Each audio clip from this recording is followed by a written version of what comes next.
Dan insya Allah kajian kita mulai dari sekarang mungkin sampai jam 10 kurang 10 menit ataupun jam setengah 11 insya Allah, karena pesawat Ustaz jam 11 dan 10 menit. Kepada Ustaz saya Muhammad dan Bismillah.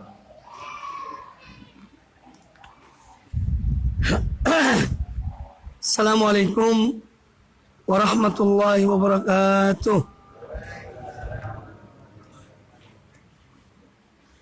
Innal hamdalillah nahmaduhu wa nasta'inuhu wa nastaghfiruh wa na'udzu billahi min shururi anfusina wa min sayyiati a'malina. May yahdihillahu fala mudilla lahu wa man yudlil fala hadiya lahu. Wa asyhadu an la ilaha illallah wahdahu la syarika lahu. وأشهد أن محمدا عبده ورسوله يا أيها الذين آمنوا اتقوا الله حق تقاته ولا تموتن إلا وأنتم مسلمون يا أيها الناس اتقوا ربكم الذي خلقكم من نفس واحدة وخلق منها زوجها وبث منهما رجالا كثيرا ونساء واتقوا الله الذي تساءلون به والأرحام إن الله كان عليكم رقيبا يا أيها الذين آمنوا اتقوا الله وقولوا قولا سديدا يصلح لكم أعمالكم ويغفر لكم ذنوبكم ومن يطع الله ورسوله فقد فاز فوزا عظيما. أما بعد فإن أحسن الحديث كتاب الله وخير الهدي هدي محمد صلى الله عليه وآله وسلم وشر الأمور محدثاتها وكل محدثة بدعة وكل بدعة ضلالة وكل ضلالة في النار. Kaum muslimin dan kaum muslimat rahimakumullah, alhamdulillah pada kesempatan yang baik ini kita bertemu di tempat ini untuk mengisi kajian yang insyaallah temanya adalah bekalmu di zaman fitnah atau bekal seorang muslim mukmin di zaman fitnah. Allah Subhanahu wa taala berfirman dalam surat Al-Ankabut Alif Lam Mim ahasiban nasu an yutraku an yaqulu amanna wa hum la yuftanun.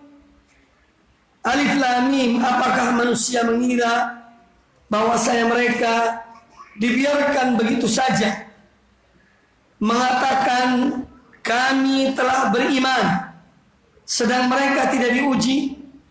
Walaqad fatanna alladziina min qablihim, dan sungguh telah kami menguji orang-orang sebelum mereka. Fala ya'lamannallahu alladziina shadaqu wa la ya'lamannal kadzibin. Yang dengan ujian itu diketahuilah orang-orang yang benar-benar jujur dalam imannya dan orang-orang yang dusta di dalam imannya. Kemudian Allah Subhanahu wa taala juga berfirman tentang fitnah dan ujian di antara kita satu dengan yang lainnya. Wa ja'alna ba'dakum li ba'din fitnah atasbirun. Dan kami jadikan sebagian kalian sebagai ujian bagi sebagian yang lainnya. Apakah kalian bersabar? Ini disebutkan dalam surat Al-Furqan ayat yang ke-20.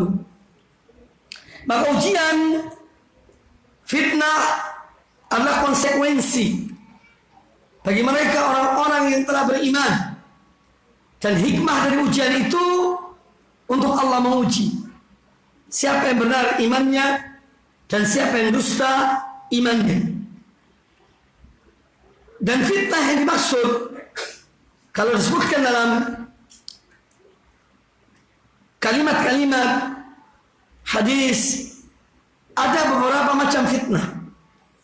Ada fitnah seorang dalam keluarganya, Allah menguji dia dan istrinya, anaknya, tetangganya. Nah ini juga bagian dari ujian yang bisa dihapus dengan beribadah pada Allah Subhanahu wa taala.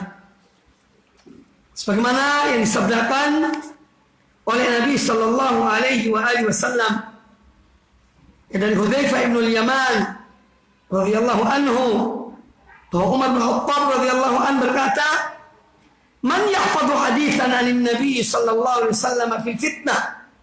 Siapa di antara kalian yang menghafal dari Nabi sallallahu alaihi wasallam sebuah hadis tentang fitnah? Qala Hudzaifah, kata Hudzaifah bin Yaman radhiyallahu anhu, ana sami'tuhu, aku mendengarkannya. Aku mendengarnya.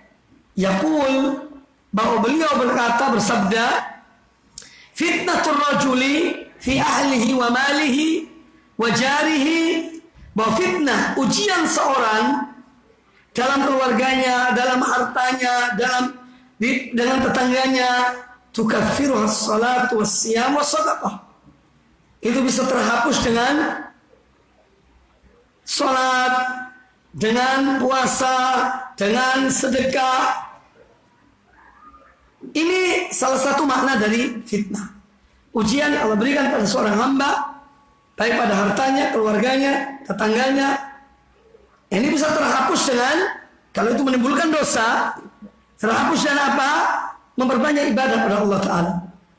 Sholat kita, puasa kita, sedekah kita. Tetapi ada fitnah dalam makna yang lain. Contoh adalah kekufuran, kesyirikan.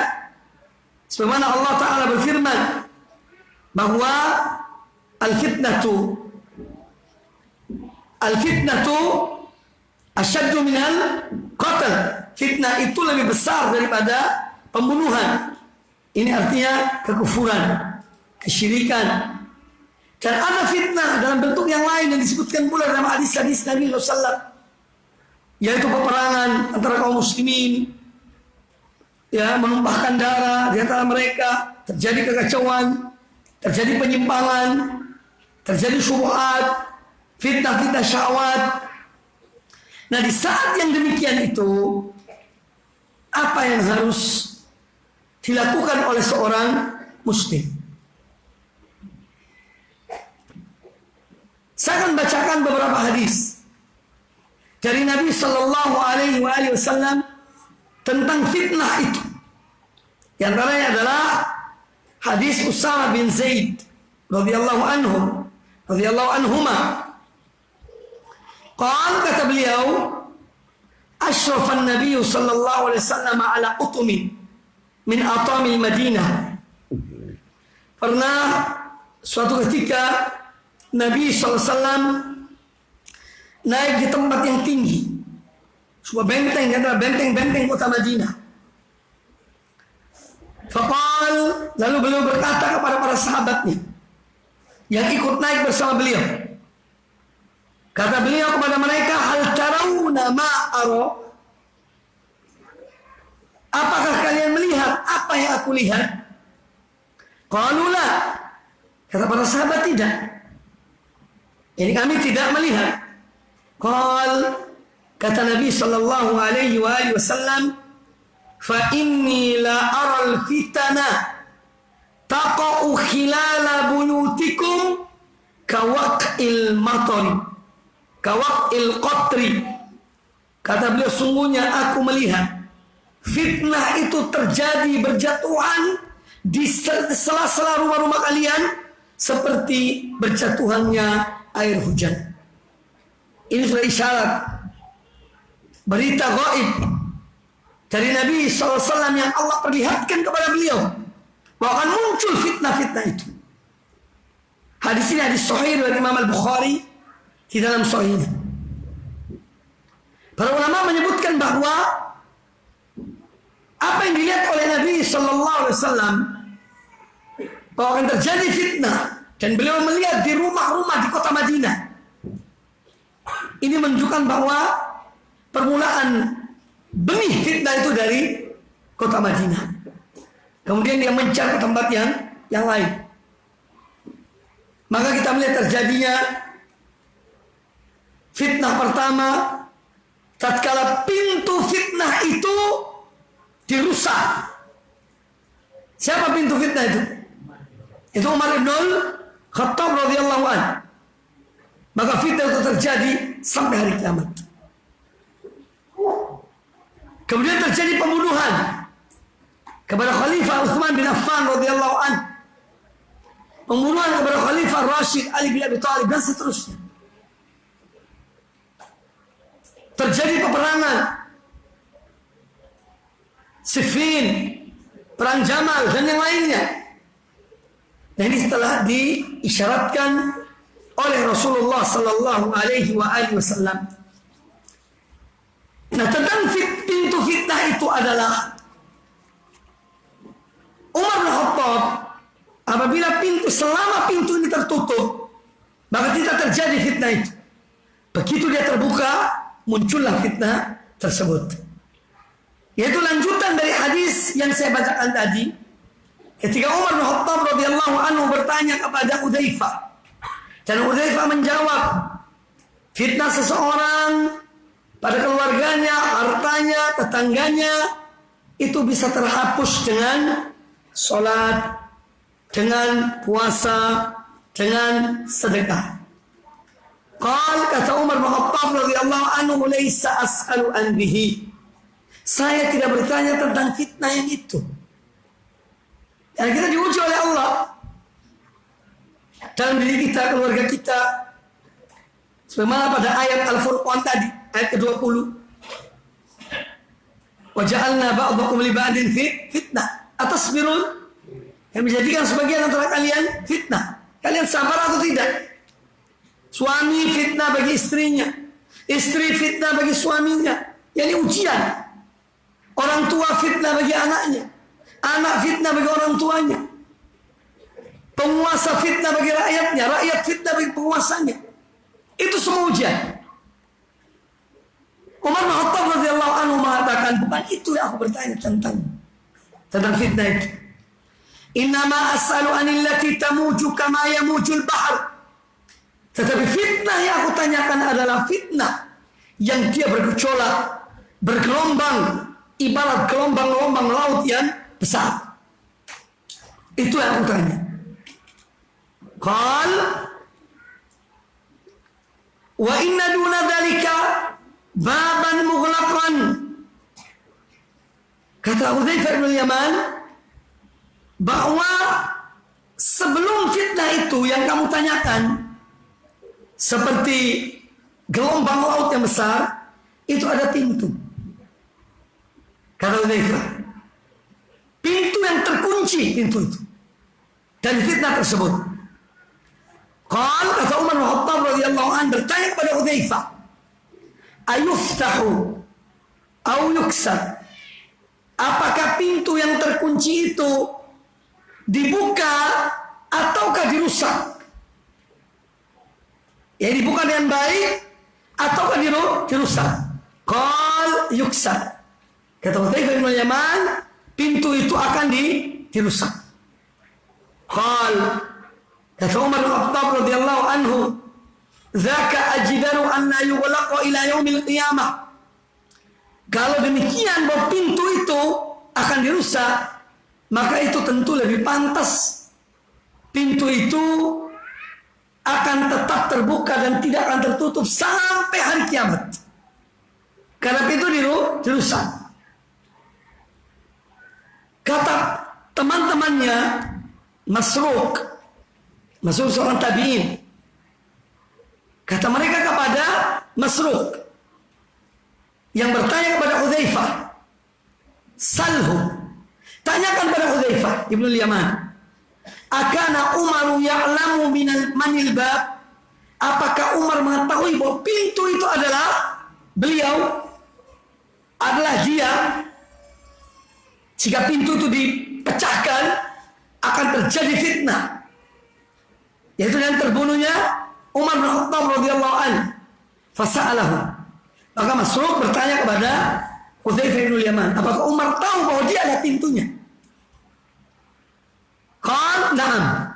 Kata Hudzaifah bin Yaman, iya, dia mengetahui bahwa dialah pintunya. Artinya selama dia masih ada, tidak akan terjadi fitnah. Na'am kama ya'lamu anna duna ghadin al-laila. Umar bin Khattab mengetahui bahwa dialah pintunya.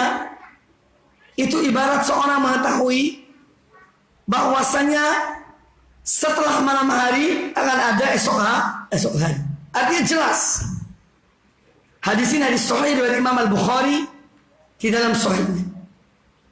Jadi ini hadis-hadis tentang akan munculnya fitnah di akhir zaman. Kemudian hadis yang ketiga, di antara hadis-hadis Nabi SAW tentang fitnah itu, dari Abdurrahman bin Abdi Rabbil Ka'bah, dari Abdurrahman bin Abdi Rabbil Ka'bah, kata beliau, dakhaltul masjidah, pernah aku masuk ke Masjidil Haram, fa idza Abdullah bin Amr ibn al-As jalisun fi dhillil Ka'bah. Ketika aku masuk ke Masjidil Haram, tahu-tahunya aku melihat, aku jumpai bahwa Abdullah bin Amr ibn al-As radhiyallahu anhuma sedang duduk di bawah naungan bayang-bayang Ka'bah. Wan nasu mujtami'una alaih. Dan orang-orang pada duduk di sekeliling beliau. Beliau adalah seorang sahabat. Fa'ataituhum fajalastu ilayhi. Maka kata Abdurrahman, aku datang ke tempat itu dan aku duduk menghadap kepada beliau, kepada Abdullah bin Amr bin As. Faqala, lalu Abdullah bin Amr berkata, kunna ma'a Rasulillah sallallahu alaihi wasallam fi safar. Pernah kami pada suatu saat bersama Rasulullah SAW dalam sebuah perjalanan. Fanazalna manzilan, maka kami kemudian turun di satu tempat. Ya, tempat mungkin buat istirahat dalam perjalanan tersebut. Faminna man yuslihu khiba'ahu. Di antara kami ada yang memperbaiki kemahnya. Wa minna man yantadil. Di antara kami ada yang berlatih memanah. Wa minna man huwa fi jasyarihi. Dan di antara kami ada yang memberi makan rumput kepada kendaraannya, itu ontanya. Idna damuna di Rasulullah sallallahu alaihi wasallam.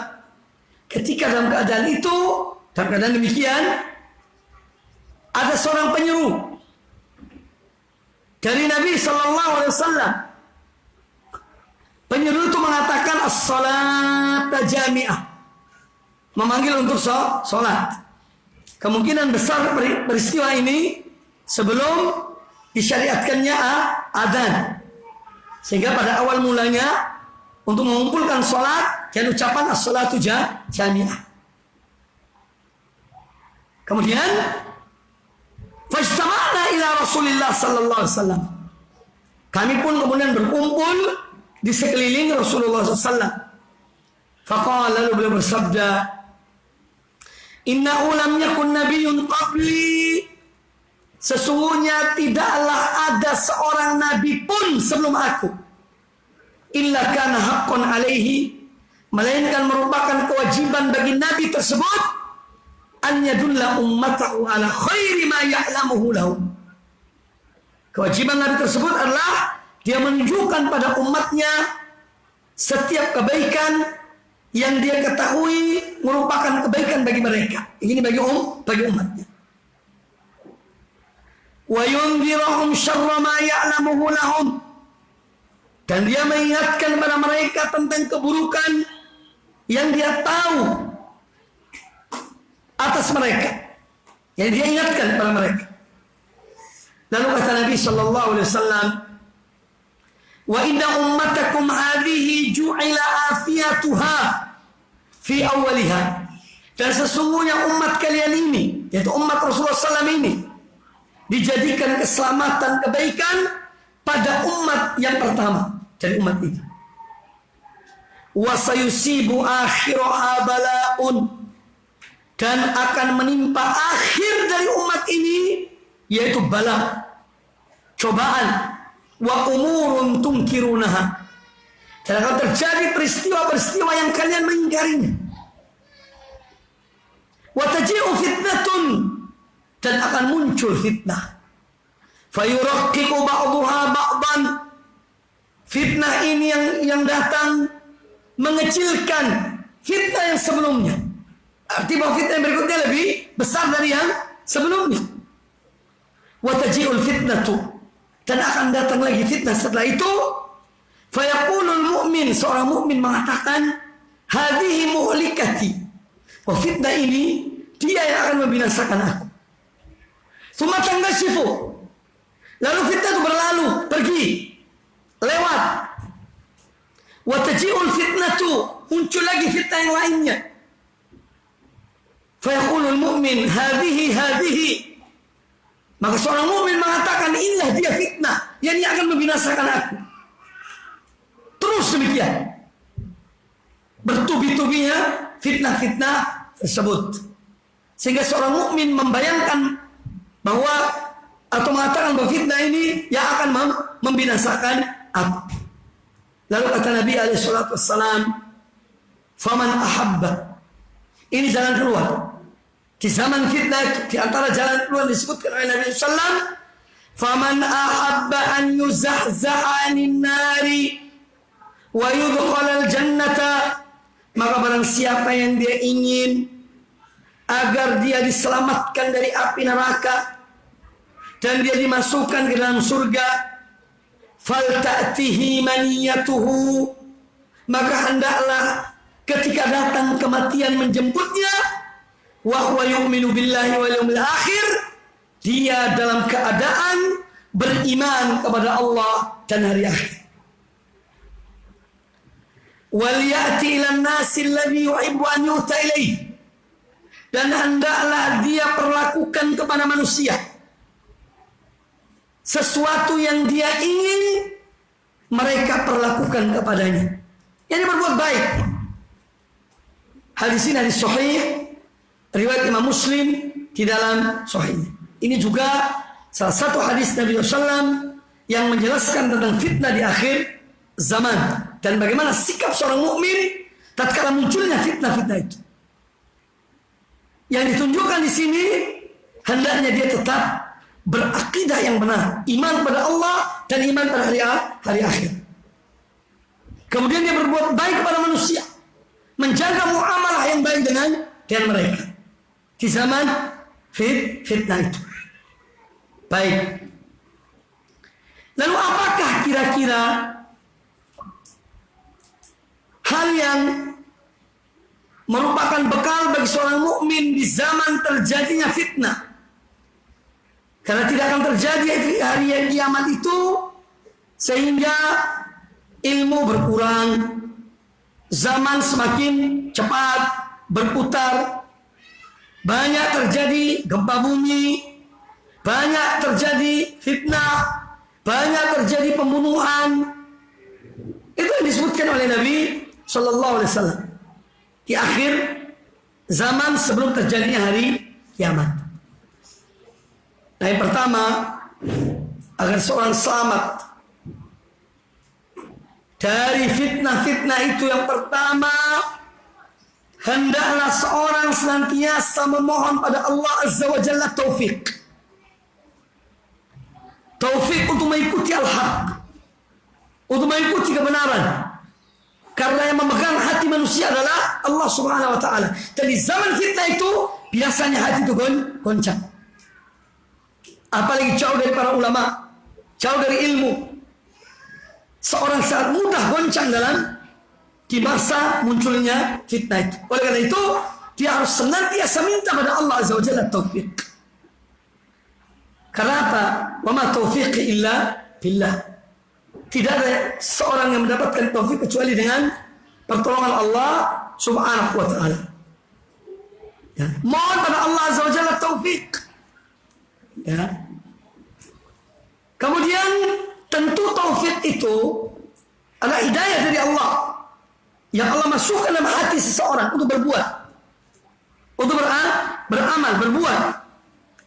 Maka dia adalah merupakan pertolongan Allah pada seorang hamba di zaman fitnah, yaitu at-taufik min Allah Subhanahu wa Ta'ala.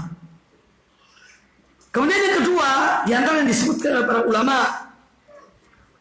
tentang fitnah ini dan bakal seorang mukmin adalah dia berpegang teguh kepada dua peninggalan Nabi SAW, yaitu Al-Quran dan Sunnah. Karena Al-Quran adalah kitab hidayah, kitab petunjuk. Bacalah Al-Quran, pahamilah Al-Quran, berpeganglah pada Al-Quranul Karim. Dan ini telah disebutkan oleh Allah Azza wa Jalla tentang Al-Quranul Karim, di antaranya disebutkan di dalam surat Al-Isra. Allah Ta'ala berfirman, wa nunazzilu minal Qur'ani ma huwa shifaa'un. Dan kami turunkan Al-Quran ini sebagai penawar, sebagai obat. Ya, sebagai obat penawar. Wa rahmatun lil mu'minin, dan sebagai rahmat bagi orang-orang yang beriman.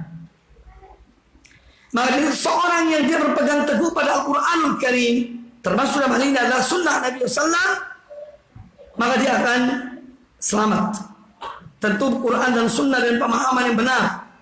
Karena banyak kelompok-kelompok sesat yang menyimpang dari Islam ini.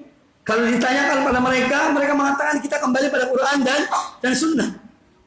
Tapi mereka memahami sesuai dengan akal pikiran mereka, atau dengan perasaan mereka, atau dengan hawa nafsu mereka. Maka beriktisam pada kitab Allah dan sunnah Nabi SAW sesuai dengan pemahaman yang benar. Yang menjadi standar dalam memahami, yaitu adalah pemahaman para sahabat radhiyallahu anhum ajma'in. Karena Al-Quranul Karim adalah kitab yang sudah dijelaskan oleh Allah. Semua dijelaskan oleh Allah Azza wa Jalla. Hanya saja kita kurang mendalaminya, kurang membacanya. Ya. Allah Ta'ala berfirman dalam surat An-Nahl ayat yang ke-89, wa nazzalna 'alaikal kitaba tibyanan likulli syai'. Dan kami turunkan kepada engkau wahai Muhammad sebuah kitab, itu Al-Quranul Karim, sebagai penjelasan segala sesuatu. Wa hudan wa rahmatan, dan sebagai petunjuk dan rahmat, wa busyra lil muslimin, dan sebagai berita gembira bagi orang-orang muslimin. Maka Al-Quranul Karim sebagai petunjuk, demikian pula sunnah Nabi sallallahu alaihi wasallam sebagai petunjuk, itu bukan hanya untuk zaman tertentu, atau untuk daerah tertentu, atau era tertentu. Tidak. Quran dan sunnah adalah petunjuk bagi kaum muslimin, berita gembira bagi kaum muslimin, pedoman bagi kaum muslimin sepanjang hidup mereka, sepanjang zaman ini, zaman aman ataupun zaman fitnah. Quran tetap sebagai petunjuk, sunnah Nabi sebagai tetap petunjuk bagi orang-orang mukminin, bagi orang-orang muslimin yang tunduk patuh pada Allah Subhanahu wa ta'ala. Makanya kata Imam Al-Baghawi rahimahullah ta'ala dalam menafsirkan ayat ini, tibyanan likulli syai', bahwa Al-Quran adalah penjelasan bagi semua perkara, segala sesuatu. Kata beliau, yuhtaju ilaihi minal amri wal na'i wal halam wal haram. Quran adalah penjelasan semua perkara yang dibutuhkan oleh manusia, oleh kaum mukminin, baik itu berupa perintah, berupa larangan, tentang halal, tentang haram, tentang hudud, batasan-batasan Allah, tentang hukum-hukum, wa hudan minad dhalalah, dan Al-Quran adalah petunjuk dari kesesatan. Wa rahmatan wa busyra, ay bisyaratan lil muslimin, dan dia adalah sebagai rahmat dan berita gembira bagi orang-orang yang tunduk patuh pada Allah Subhanahu wa ta'ala. Maka kita tidak bisa lepas dari pedoman yang satu, yaitu Al-Quranul Karim dan sunnah Nabi SAW yang merupakan wahyu Allah Subhanahu wa ta'ala. Apalagi di zaman penuh fitnah. Kemudian yang ketiga, setelah kita jelaskan tentang Al-Quranul Karim, ada poin-poin khusus tentang sunnah Nabi SAW yang juga merupakan pedoman bagi kaum mukminin, bagi Ahlus Sunnah wal Jamaah. Karena di zaman yang penuh fitnah itu tidak jelas, banyak hal yang tidak jelas. Yang mengetahui tentang hak itu, kebenaran dan kebatilan, hanyalah orang-orang yang betul-betul berpegang teguh kepada sunnah Nabi SAW. Kalau Al-Quran jelas, tiap orang muslim berpegang pada ini. tetapi dalam memahaminya terkadang mengikuti hawa nafsu. Makanya dalam berpegang pada sunnah Nabi Sallam itu ada nilai plus, nilai tambah dengan dalam hadis Al-Irbad bin Sariyah radhiyallahu anhu dengan berpegang teguh kepada pemahaman para salafus saleh. Maka ini adalah sebagai pegangan yang erat di saat munculnya fitnah itu. Kata Nabi SAW dalam hadis Al-Irbad bin Sariyah radhiyallahu anhu, "Wa man ya'ish minkum ba'di," dan setiap orang yang hidup sesudah aku di antara kamu sekalian, fasayara ikhtilafan katsira. Mereka akan melihat banyak perbedaan-perbedaan. Fa'alaikum bisunnati, maka hendaklah kalian berpegang teguh pada sunnahku. Wa sunnatil khulafa'ir rasyidin al-mahdiyyin, dan sunnah para khulafa'ir rasyidin al-mahdiyyin yang mereka mendapat petunjuk. Tamassaku biha, berpegang teguhlah kalian padanya. Wa addu 'alaiha bin nawajid, dan gigitlah dan gerahang-gerahang kalian. Ini isyarat untuk berpegang teguh pada sunnah Nabi Sallam dan sunnah para khulafa ar-rasyidun, sunnah para sahabat radhiyallahu anhum. Kemudian kata beliau alaihi salatu wassalam, wa iyyakum muhdatsatil umur. Hati-hati kalian, waspada kalian, jauhi kalian dari perkara-perkara yang baru yang diada-adakan di dalam agama. Fa inna kulla muhdatsatin bid'ah wa kulla bid'atin dhalalah. Karena setiap perkara yang baru dalam agama ini adalah kesesatan, dan setiap kesesatan itu setiap yang baru adalah bid'ah, dan setiap bid'ah kesesatan itu adalah setiap bid'ah itu adalah kesesatan. Hal-hal yang baru, perkara-perkara yang baru dalam agama ini. Dan alangkah banyaknya hal itu, baik dalam masalah akidah, baik dalam masalah ibadah, baik dalam masalah suluk. Banyak hal-hal yang baru yang dibuat oleh manusia, sehingga mereka melupakan ajaran Rasulullah SAW, amalan para sahabat radhiyallahu anhum, karena hal-hal yang baru tersebut. Kemudian wafatnya para ulama, jauhnya manusia dari ilmu, mereka berada dalam kejahilan. Maka mereka besar, tumbuh dalam kejahilan, sehingga mereka tidak tahu hakikat sunnah yang sebenarnya dengan bid'ah yang dibuat-buat oleh manusia. Kita tidak usah jauh-jauh lah. Sebelum kita mengenal dakwah salaf ini, bukankah kita adalah pelaku-pelaku hal-hal yang baru dalam agama ini, yang kita ikut-ikutan karena tidak punya ilmu? Tidak usah jauh-jauh lah. Kita introspeksi diri kita. Coba kita lihat diri kita sendiri, mengenang masa lalu kita, yang kita ini beragama hanya ikut-ikutan. Tapi alhamdulillah, Allah Subhanahu wa taala memberikan hidayah, memberikan taufik.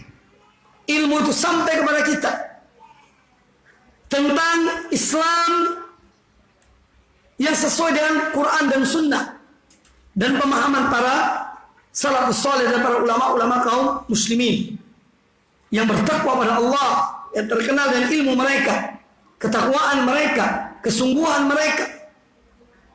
Dan ini kita patut bersyukur kepada Allah Subhanahu wa taala.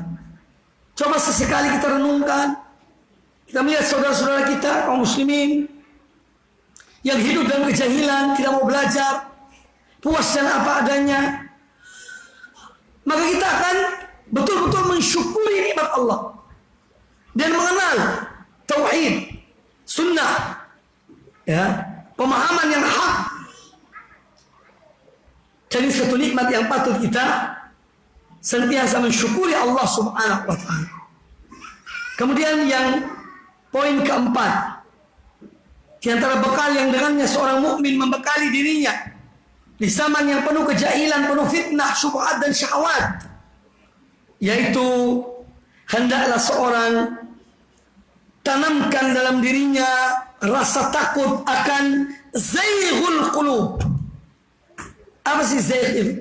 Zaigh itu penyimpangan hati. Karena permulaan penyimpangan itu hati. Yang namanya menyimpang itu penyimpangan hati. Makanya Allah Ta'ala berfirman tentang Bani Israel, falamma zaghu azaghallahu qulubahum. Ketika mereka menyimpang, maka Allah palingkan hati mereka. Sebutkan dalam surah As-Saff ayat yang kelima. Falamma zaghu azaghallahu qulubahum. Ketika mereka menyimpang, condong kepada penyimpangan, Allah palingkan hati mereka. Maka seorang harus introspeksi melihat hatinya. Ada kecenderungan pada penyimpangan atau tidak. Supaya dia takut pada Allah Ta'ala. Agar dia tetap istiqamah. Istiqamah hatinya, istiqamah lisannya, istiqamah perbuatannya. Dari penyimpangan. Seseorang harus tanamkan dalam dirinya rasa takut akan penyimpangan hatinya dari kebenaran. Karena semua penyimpangan yang ada itu bermula dari penyimpangan hati ini. Bermula dari penyimpangan hati. Kecenderungan hati kepada kebatilan, kepada hawa nafsu. Maka terjadi penyimpangan itu. Dan Allah Maha mengetahui seorang hamba. Siapa yang hatinya benar, ingin kembali pada Allah, ingin mendapatkan ridha Allah. Allah Maha mengetahui. Dan Allah menunjuki orang-orang yang baik niatnya, benar hatinya kepada kebenaran. Sebagaimana Allah Ta'ala berfirman dalam surat Al-Ankabut. Ayat yang terakhir itu ayat ke-69. Walladzina jahadu fina lanahdiyannahum subulana wa innallaha lama'al muhsinin. Dan orang-orang yang mereka betul-betul bersungguh-sungguh, walladzina jahadu fina, untuk mendapatkan keridhaan kami, lanahdiyannahum subulana, niscaya kami akan bukakan baginya jalan-jalan kami. Allah akan bukakan. Kalau orang itu niatnya benar, keinginannya benar, dan Allah Maha mengetahui, Allah bukakan baginya jalan-jalan kebenaran. Lanahdiyannahum subulana wa innallaha lama'al muhsinin, dan sungguhnya Allah bersama orang-orang yang berbuat baik. Karena Allah Maha mengetahui hati manusia itu. Ya. Jadi takutlah pada Allah Ta'ala kalau hati kita ini menyimpang. Dan doanya orang-orang yang saleh, orang-orang yang mereka disebut oleh Al-Quranul Karim sebagai ulul albab, yang memiliki akal pikiran yang sehat, hati yang jernih, hati yang bersih, mereka mohon pada Allah Azza wa Jalla. Disebutkan dalam surat Ali Imran, Rabbana la tuzigh qulubana ba'da idh hadaitana. Wahai Rabb kami, wahai Tuhan kami, janganlah Engkau palingkan hati kami setelah Engkau beri petunjuk. La tuzigh qulubana ba'da idh hadaitana. Setelah Engkau beri petunjuk kepada kami. Wa hab lana min ladunka rahmatan innaka antal wahhab. Dan anugerahkanlah rahmat dari sisimu kepada kami, sungguhnya Engkau lah Zat yang Maha Pemberi. Di sini kita melihat pada akhir doa ini disebutkan tentang rahmat. Wa hab lana min ladunka rahmah innaka antal wahhab. Dan anugerahkannya kepada kami ya Allah rahmat. Ya, sungguhnya Engkau Maha Pemberi. Sebelumnya apa? Permohonan agar tidak menyimpang dari jalan yang lurus. La tuzigh qulubana. Kemudian berikanlah rahmat pada kami. Ini menunjukkan bahwa rahmat terbesar Allah yang Allah berikan pada seorang hamba di muka bumi ini adalah tetap istiqamah di atas jalan yang benar. Tidak ada rahmat yang lebih dari itu. Makanya sebagian ulama mengatakan a'zamul karamah al-istiqamah ala sirat. Ya, a'zamul karamah, keramat yang paling agung, kehormatan yang paling besar yang Allah berikan pada seorang hamba, istiqamah di atas jalan yang benar. Ini nikmat dari Allah SWT. Jadi harus ditanamkan rasa takut dari menyimpang. Ya. Karena syaitan akan datang dengan tipu dayanya, dengan bisikannya kepada orang yang ingin kepada kebenaran. Nah, bagaimana seorang minta pada Allah Ta'ala agar dia tetap di atas jalan yang benar. Ikhwani fillah, kaum muslimin dan kaum muslimat rahimani wa rahimakumullah. Kemudian tentang hati ini telah disebutkan oleh Nabi Sallallahu Alaihi Wasallam bahwa hati ini sesuatu yang bisa berbolak-balik dalam sekejap. Makanya seorang minta sabat, minta ketetapan. Ar-Rasul alaihissalam, di antara doa yang paling banyak beliau ucapkan adalah ya muqallibal qulub tsabbit qalbi ala dinik. Wahai zat yang membolak-balik hati manusia, tetapkanlah hatiku di atas agamamu.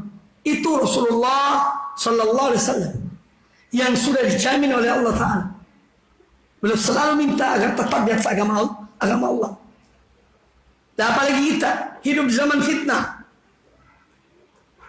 ya harus lebih takut kalau menyimpang, dan harus lebih banyak berdoa pada Allah Subhanahu Wa Ta'ala agar tetap berada di atas jalan yang benar, di atas sirat al-mustaqim, yaitu di atas agama Allah ini dan segala perintah dan larangannya. Nabi SAW bersabda dalam hadis Abu Musa al-Ash'ari radhiyallahu anhu tentang hati. Kata beliau sallallahu alaihi wasallam, "Mathalul qalbi kamathali rishatin bi ardi falatin." Perumpamaan hati itu ibarat bulu unggas. Ya, unggas itu ya ayam, ya burung, bebek, angsa. Ya. Perumpamaan hati manusia itu ibarat bulu unggas bi ardi falatin, yang berada di tanah lapang yang terbuka.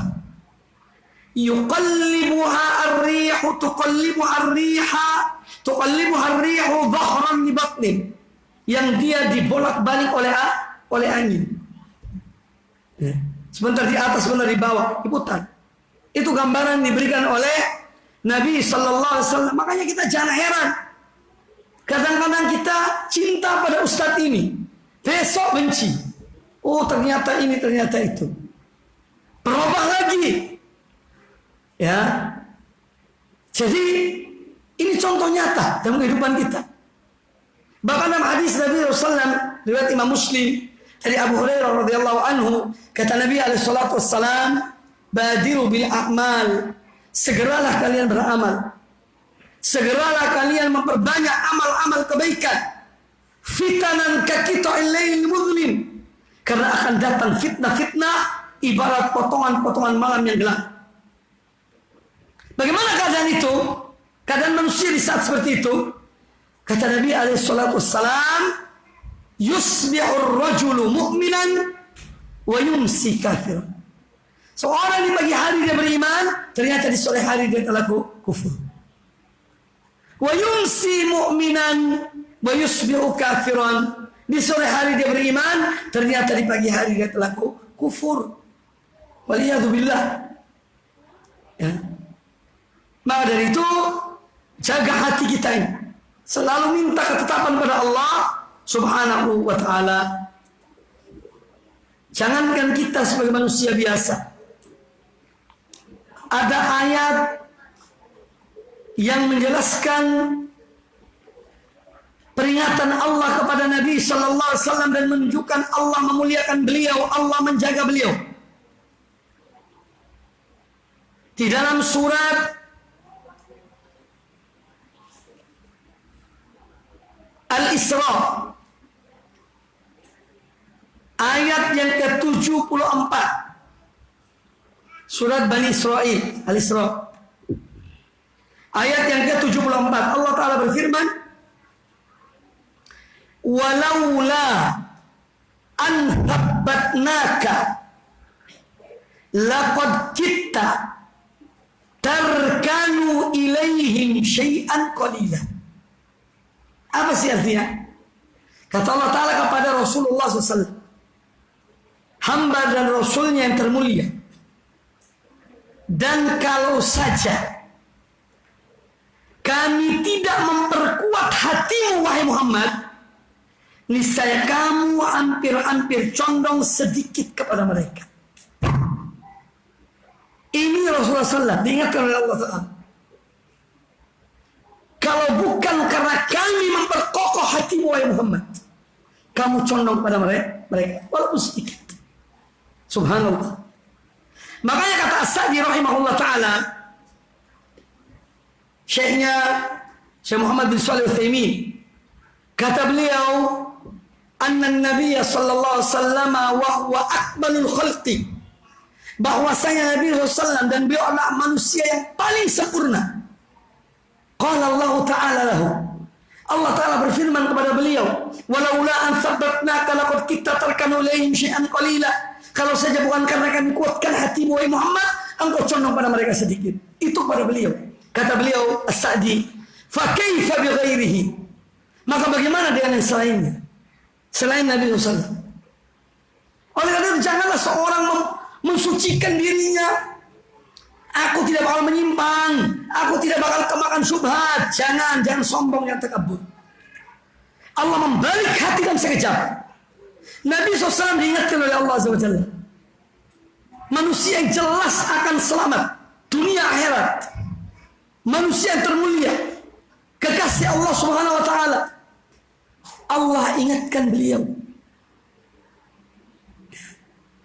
Dan oleh karena itu pula ketika seorang melihat saudaranya menyimpang, jangan dia senang, jangan dia bertepuk tangan, ya, jangan gembira, kapok, puas aku melihat kau menyimpang, jangan ya.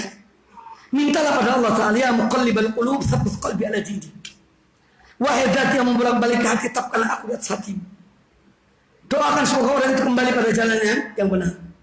Jangan seorang tidak tahu tentang dirinya, ya. Dan Allah yang memainkan hati seorang. Allah membolak-balik hati manusia yang sekehendak Allah Subhanahu wa taala.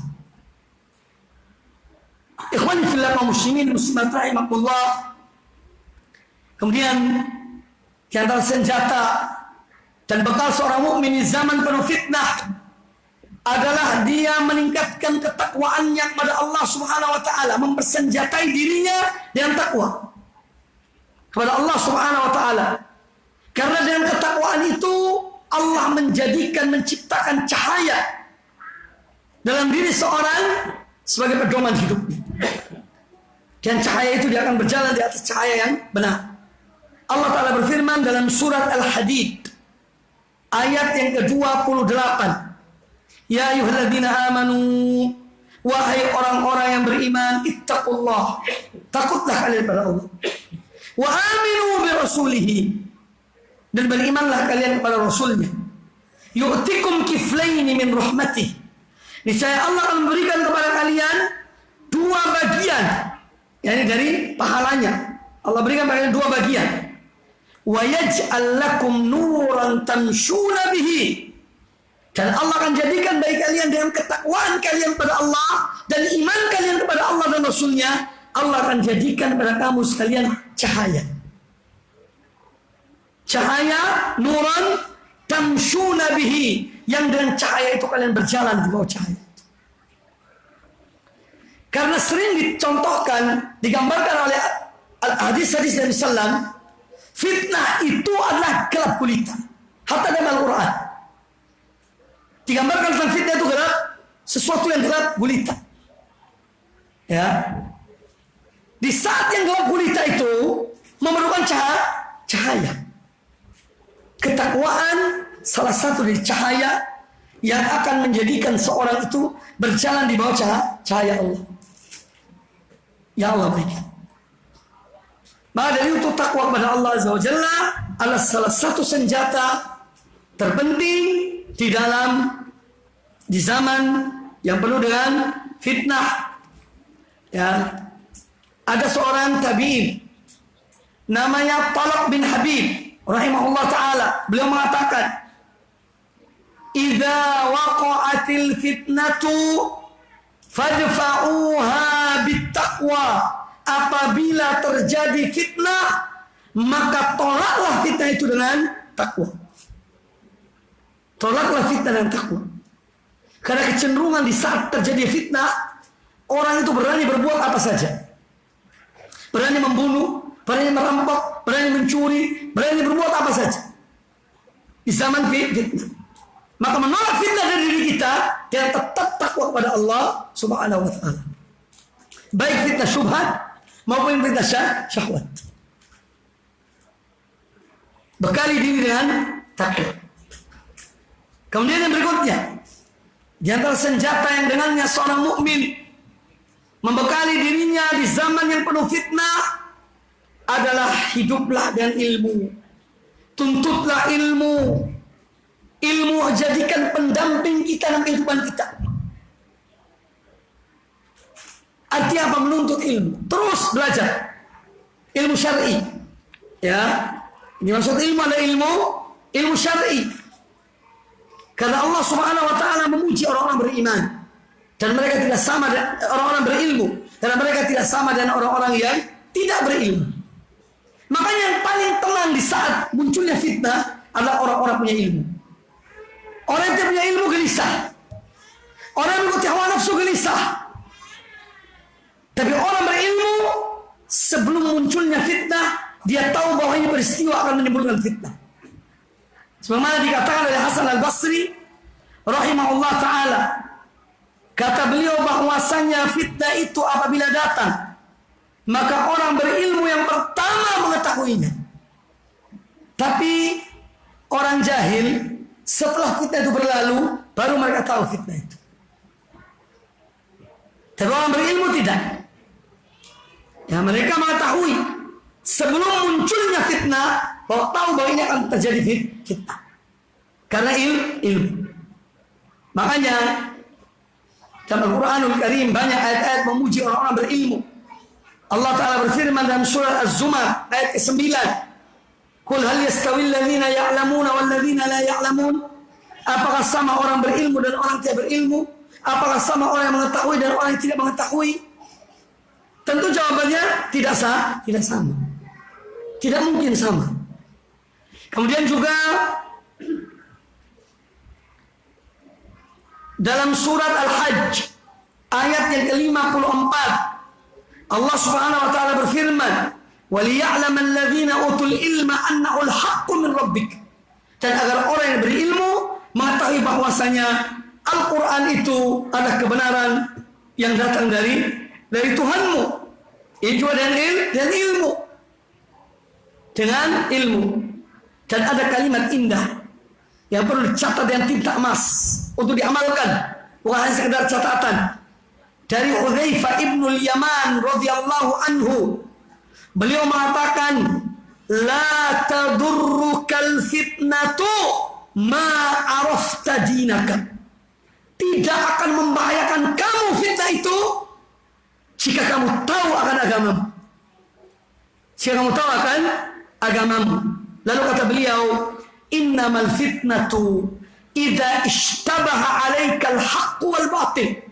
Sesungguhnya fitnah itu yang akan menimpamu kalau kabur. Tidak jelas bagimu antara yang hak dengan yang batil. Kamu akan terjerumus dalam fitnah.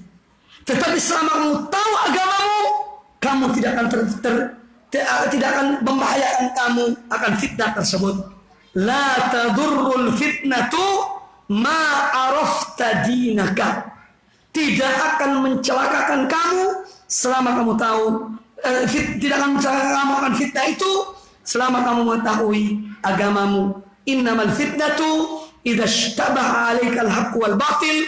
Sesungguhnya fitnah itu yakni akan berbahaya bagimu kalau kamu tidak tahu antara hak dan yang batil.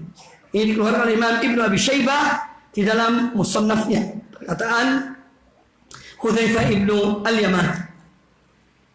Kemudian langkah yang lain dan upaya yang lain dalam membekali diri kita di zaman fitnah, sibukkan diri kita, habiskan waktu kita untuk melakukan amalan-amalan soleh, amal-amal kebaikan, hal-hal yang positif. Ini akan menghindarkan seorang dari fitnah. Sibukkan waktumu, penuhi waktumu dengan hal-hal yang bermanfaat.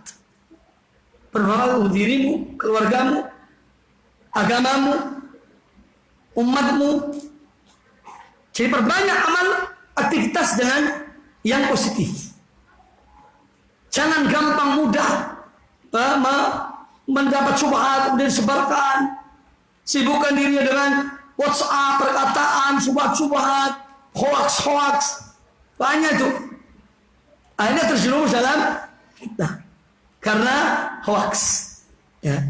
Ini zamannya. Dan sudah diberitahukan oleh Allah Ta'ala. sejak lama.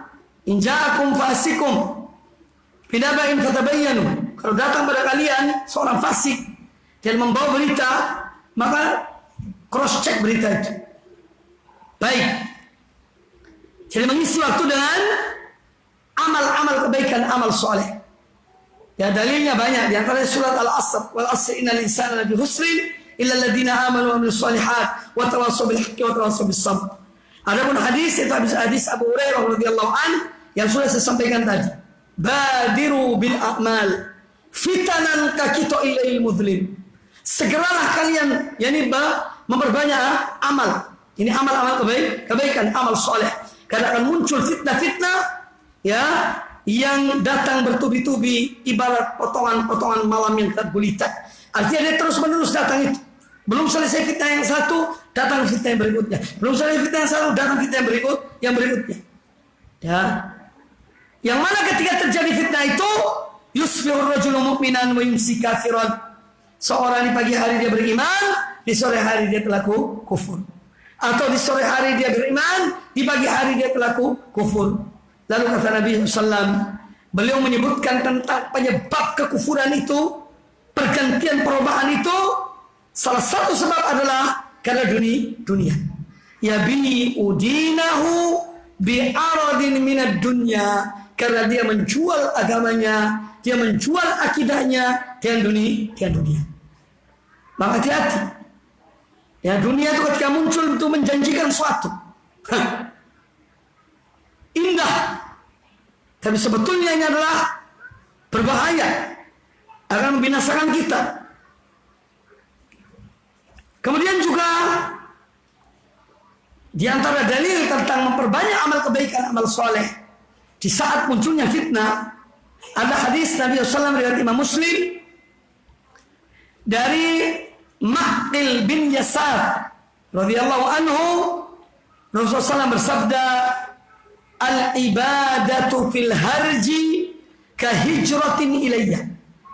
Jadi memperbanyak ibadah di zaman fitnah itu ibarat orang yang berhijrah kepada Rasulullah sallallahu alaihi wasallam.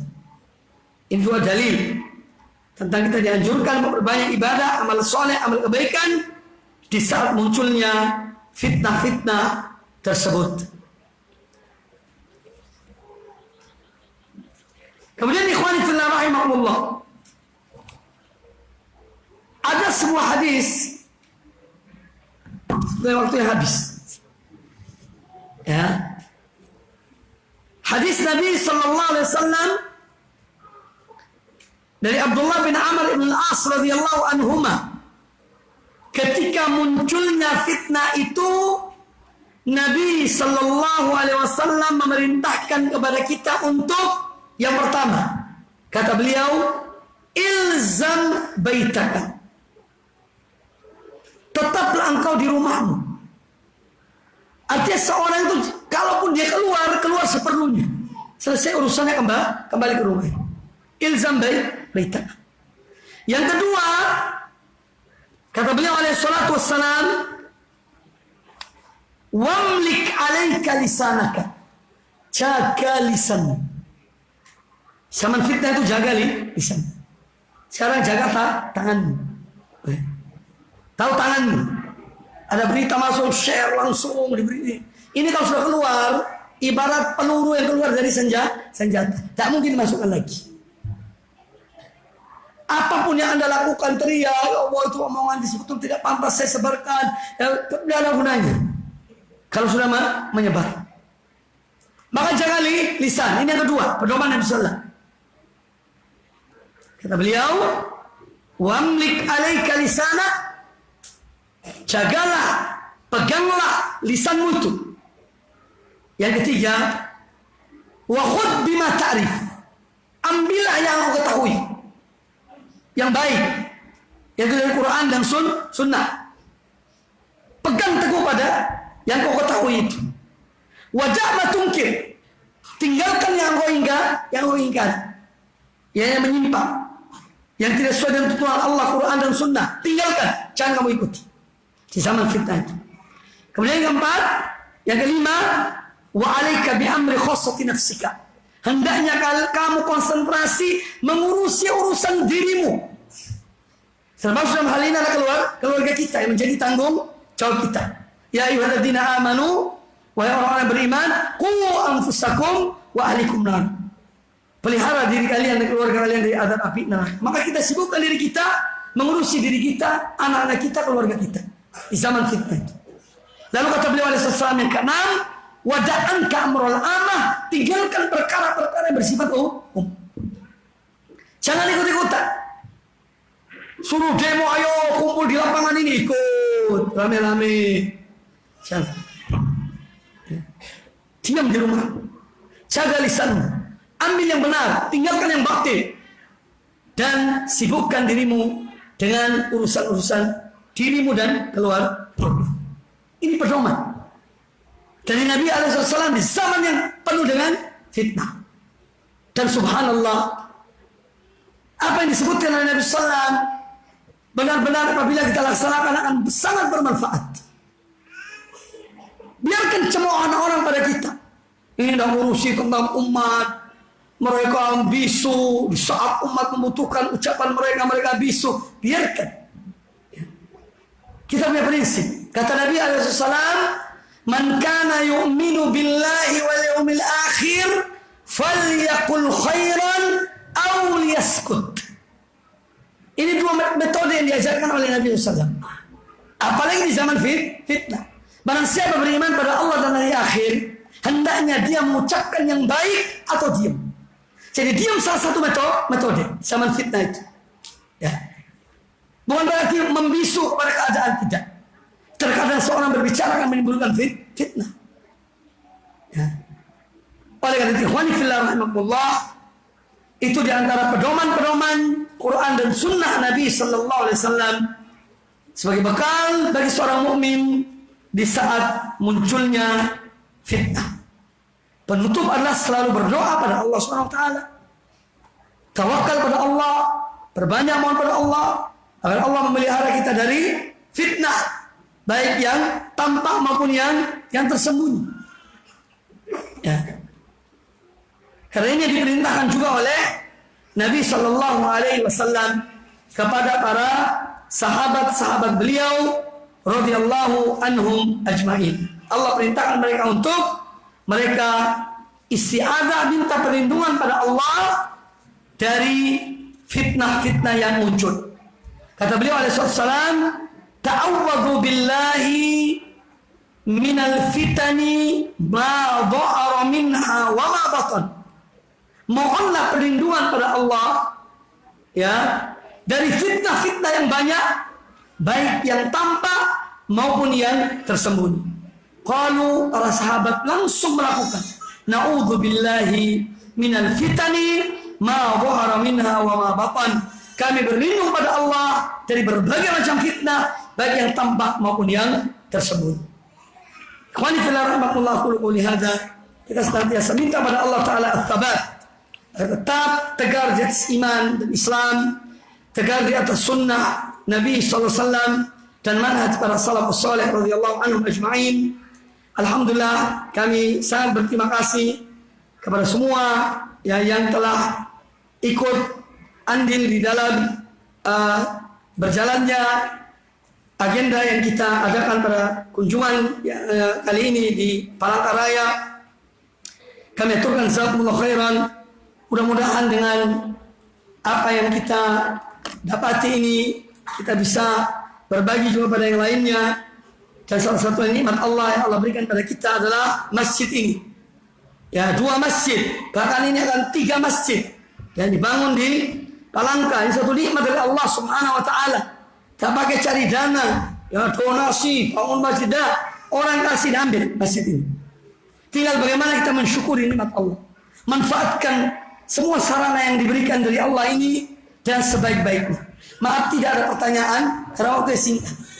Ya, jadi kita mensyukuri nikmat Allah Subhanahu Wa Taala yang Allah berikan pada kita. Sarana-sarana yang dimanfaatkan sebaik-baiknya. Insya Allah di tempat ini akan dibangun kelas untuk tahfidzul Quran. Ya, Insya Allah kita berbuat. Sekarang ini tidak usah banyak bicara, tidak usah banyak dengar kritikan. kritik ini, kritik itu dan seterusnya. Karena banyak kritikus sekarang. Ternyata yang banyak kritik juga kerjanya tikus-tikus. Ya, dalam tanda petik.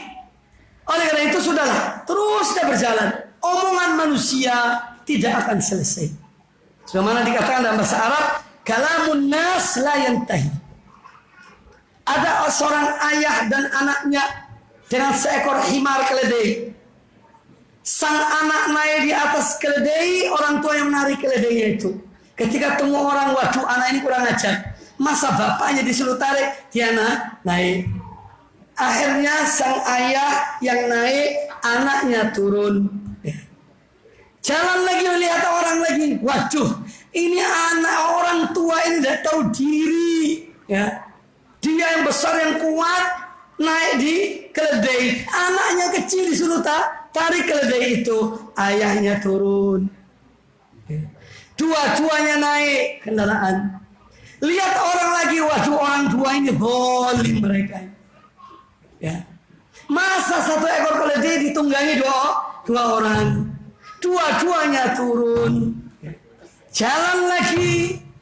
Ketemu orang lagi. Lihat lagi. Waduh, orang tua ini goblok. Ya. Punya kendaraan tidak dimanfaatkan. Ya. Jadi tidak ada yang tidak komentar. Ya. Oleh karena itu ada seorang ulama mengatakan, ya, Taqiyuddin Al-Hilali rahimahullah taala, alqi kalimatak wamshi. Ucapkan kalimatmu dan berjalanlah engkau. Jadi jangan kubris dengan omongan manusia. Selama orang itu benar, niat karena Allah, berbuat, terus lakukan. Ya. Semoga apa yang disampaikan bermanfaat bagi kita semuanya. Aku qouli hadza, kurang lebih mohon maaf.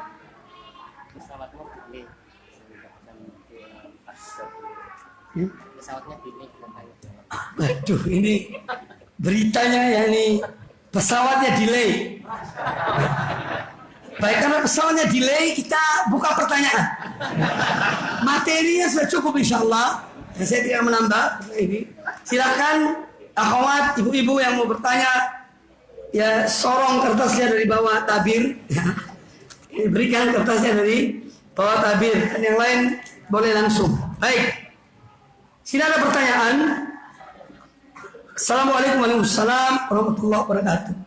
Ustaz, jika dua masjid sunnah sudah mengadakan sholat hari raya di lapangan, bolehkah kemudian masjid ini mengadakan sholat hari raya sendiri di lapangan berbeda? Atau lebih baik kami mengadakan di satu tempat saja? Saya anjurkan mengadakan di satu tempat, ya. Karena jumlah kita juga jumlah yang tidak terlalu banyak, maka alangkah baiknya kita tetap ada ta'awun, tolong menolong satu dengan yang lainnya. Ta'awun alal birri wat taqwa, sebagaimana sudah saya jelaskan pada pertemuan tadi malam, ya. Kecuali kalau tempat itu jauh betul, ya, yang mungkin sulit terjangkau di tempat yang satunya, maka dalam masalah yang dua-dua mengadakannya. Tapi selama terjangkau dan bisa terkumpulkan kaum muslimin, ya, baik dari ikhwah ataupun yang lainnya, maka lebih utama kita jadikan sholat itu di satu tempat. Wallahu ta'ala a'lam. Karena itulah sebetulnya yang merupakan sunnah Nabi Sallallahu Alaihi Wasallam. Wallahu a'lam. Kemudian berikutnya, apakah benar kita lebih baik mengalah ketika ada perbedaan program dakwah demi tercapainya persatuan Ahlussunnah? Ya, sebetulnya program itu banyak. Ada program yang kita yang tidak bakal bisa. Untuk mengemban dakwah ini sendirian tidak bisa. Harus ada teman, ada saudara. Masing-masing bergerak di bidangnya. Ada bergerak di bidang pendidikan, silahkan jalan. Dan sekarang ini alhamdulillah bangun sekolah salaf berapapun tetap banyak peminatnya. Jangan khawatir, ya. Jangan khawatir dengan sekolah-sekolah itu. Ini nanti bangun, nanti semua lari ke sana, tidak bakal demikian.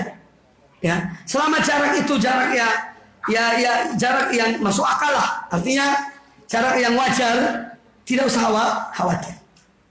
Sekarang kita melihat ada orang dagang toko besi itu berjajar 10 toko besi, masing-masing ada rezekinya. Ya, kok takut? Ini bangun pendidikan, ini bangun juga, waduh ini persaingan. Tidak. Jangan khawatir. Alhamdulillah ya, ahlu sunnah terus punya anak, setiap tahun lahir, besar, butuh sekolah ya. Jadi tidak usah khawatir dengan hal tersebut. Kita yang penting berlomba dalam kebaikan dengan tetap menjaga ukhuwah kita, persaudaraan kita sesama kaum muslimin ya. Ini tetap kita jaga. Ada di bidang dakwah, ada di bidang pendidikan, ada di bidang sosial, ada di bidang usaha, silahkan ya. Semua bekerja adalah karena Allah Subhanahu wa ta'ala. Wallahu a'lam. Apa hukum jika dua orang muslim bertengkar dan tidak bertegur sapa lebih dari 3 hari, bahkan berbuat berbulan-bulan ya, tidak mau bertemu dan tidak mau bertegur sapa? Dosa. Yang tidak mau bertegur sapa dia dosa ya. Ini perbuatan sebetulnya Allah memberikan hak kepada orang yang dia diganggu, hatinya disakiti, itu dikasih waktu 3 hari ya. Karena hadis Nabi SAW menyebutkan bahwa seorang dia dibolehkan tidak menegur saudara kalau dia mangkal mungkin, itu hanya 3 hari ya. La yahillu li mu'min aw li muslimin an yahjura akhahu fawqa thalath. Berarti Nabi SAW memperhatikan hak manusia ini. Yang namanya jiwa itu ada haknya. Maka dikasih kesempatan 3 hari. Tapi setelah itu ya, hendaknya kita lupakan hal itu ya. Dan orang terbaik dari 2 orang yang berselisih ini yang mengawali mengucapkan salam kepada saudaranya. Ucapkan awali yang ucapkan salam pada saudara, itu lebih mulia.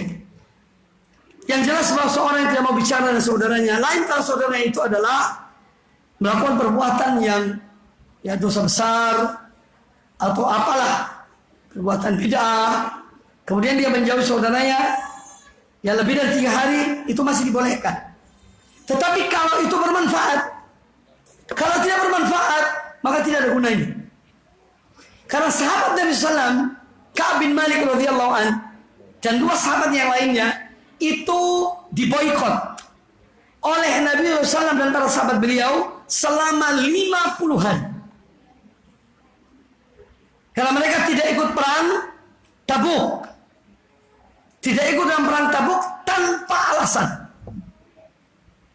Maka diboikot oleh kaum muslimin atas perintah Nabi SAW.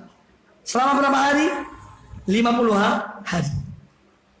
Dalam kondisi tertentu boleh memboikot saudara kita lebih dari 3 hari. Tapi kalau jelas mereka bertobat, mereka kembali kepada jalan yang benar, maka tidak boleh, tidak harus kita tuh berbaikan lagi setelah hal itu. Ya, ini yang ditunjukkan oleh Rasulullah SAW. Ada pun masalah kecil, ya. Tapi kadang-kadang ada masalah kecil buat orang itu mangkal, ya cukup 3 hari. Jangan lebih dari 3 hari. Wallahu a'lam. Baik, yang lain silakan.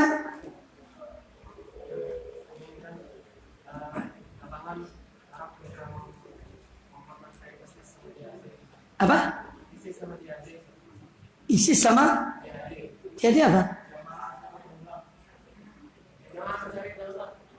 Iya, kenapa? Yang ditanyakan apa?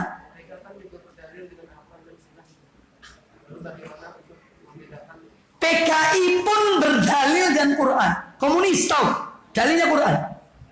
Fawailul lil musallin titik. Celakalah orang-orang yang sholat titik, itu dalilnya komunis. Jadi kalau ngomong dalil itu mereka berdalil tapi sesuai kepalanya, hawa nafsunya. Oleh karena itu standar di dalam memahami agama itu kembali kepada salaf, kembali pada ulama-ulama, itu standarnya. Karena kalau mengikuti pemahaman masing-masing, Khawarij punya pemahaman sendiri, dia ambil dalilnya sendiri, ya, dipahami sendiri, diterapkan olehnya. Maka dari itu standar dalam memahami dalil adalah sesuai dengan apa yang dipahami oleh para salafus saleh radhiyallahu anhum dan ulama-ulama kaum muslimin. Yang mereka berjalan di atas jalan yang hak. Tidak ada jangan dia dalil Quran, dia dalil hadis. Tapi itu dipakai dipahami dengan pemahaman dan hawa nafsunya.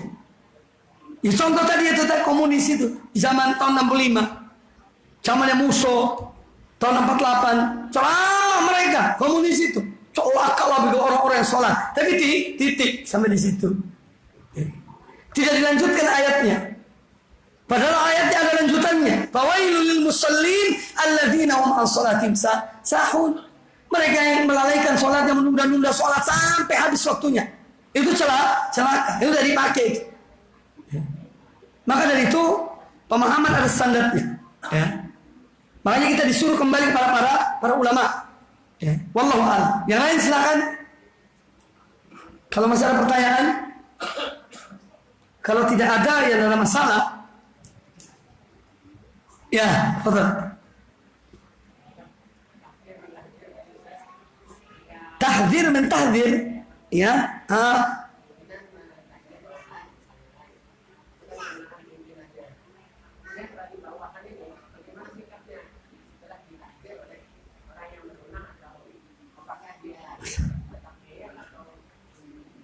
Yang saya tahu dalam hal ini biasanya ya atasan memberi peringatan kepada bawahannya.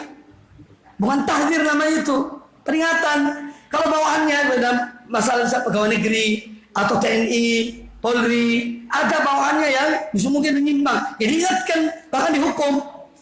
Tidak ada kaitan sama tahdzir mentahdzir. Apa sih tahdzir itu?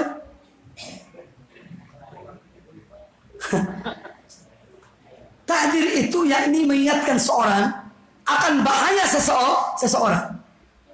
Itu tahdzir. Ada orang provokator, pakai masya Allah, jubah, sorban, tapi provokator. Ini hati-hati. Kita ingatkan pada umat. Ya, mulutnya manis, masya Allah, pidatonya menarik. Ya, seakan-akan hak yang disampaikan, tapi sebetulnya dia sedang memanas-manasi. Ini harus diingatkan. Ya, karena atributnya dengan atribut agama. Itu maksud tahdzir. Tapi kalau peringatan, boikot dan arti atasan boikot bawahannya, itu biasa ada batasnya. Ya, setelah bawahannya paham bahwa dia itu salah, dia keliru, dia minta maaf, maka selesai masalahnya. Jadi tahdzir itu yang mengingatkan seorang akan bahaya seseorang atau bahaya seorang yang menyimpang dalam pemikirannya, dalam akidahnya. Ya, itu diingatkan. Para ulama pun mengingatkan hal itu. Dan tahdzir itu ada, bukan tidak ada. Tetap ada tahdzir. Tapi semua ada tempatnya. Dan dilihat manfaat atau tidak. Bermanfaat atau tidak. Kemudian dilihat apakah orang yang ditahdzir itu masih bisa diingatkan atau tidak. Sudah kita ingatkan atau belum? Jangan melihat seorang menyimpang sedikit langsung tahdzir. Oh, fulan begini, fulan begitu. Itu pun bukan hal yang bijak. Seorang itu bisa didatangi, diingatkan, sebagaimana para ulama kita. Ya, kalau kita betul ingin kebaikan pada orang itu. Makanya Syekh Abdul Aziz bin Baz rahimahullah, Syekh Al-Albani, ya, Syekh Muhammad bin Shalih Al-Utsaimin, itu banyak mereka itu mengingatkan sebelum tahdzir. Ingatkan yang cara yang baik. Syekh Abdul Aziz bin Baz mempunyai surat-surat banyak kepada orang-orang tertentu, beringatkan mereka. Beliau nasihati mereka. Karena beliau ingin kebaikan bagi mereka. Bukan asal tahdzir itu bukan untuk memuaskan diri kita. Ya, karena ada sentimen-sentimen pribadi, sentimen-sentimen maslahat, lalu kita dengan gampang mentahdzir orang itu, tidak. Ya. Maka itu di sini ada kaidah-kaidahnya dalam mentahdzir. Wallahu a'lam. Iya, mayoritas masjid di Palangkaraya itu menjelang adzan itu memutar murotal. Padahal Allah berfirman kalau ada dibacakan Al-Quran yang dengarkan. Di lain hal ada perintah juga masuk masjid sholat seperti Ustaz tadi. Nah, bagaimana menyikapi itu? Kalau sholat itu murotal, apa diputar tidak sholat menyalahi perintah juga. Yang mana yang Baik, itu kita tetap berpegang kepada apa yang diperintahkan oleh Nabi Sallallahu Alaihi Wasallam. Artinya begini, misalnya kita masuk satu masjid, di sini putar murotal, dan kita tidak mungkin menyuruh orang, Pak matikan Pak, bisa saja berantem nanti, kan gitu ya. Maka kita tetap melakukan apa yang diperintahkan Nabi Sallallahu Alaihi Wasallam. Idza dakhala ahadukumul masjida falyusalli rak'atain. Apabila salah seorang di antara kalian masuk masjid, maka sholatlah 2 rakaat. Jadi kita ya masalah murattal ini karena itu ya wewenangnya mereka. Kalau kita bisa ingatkan sih alhamdulillah.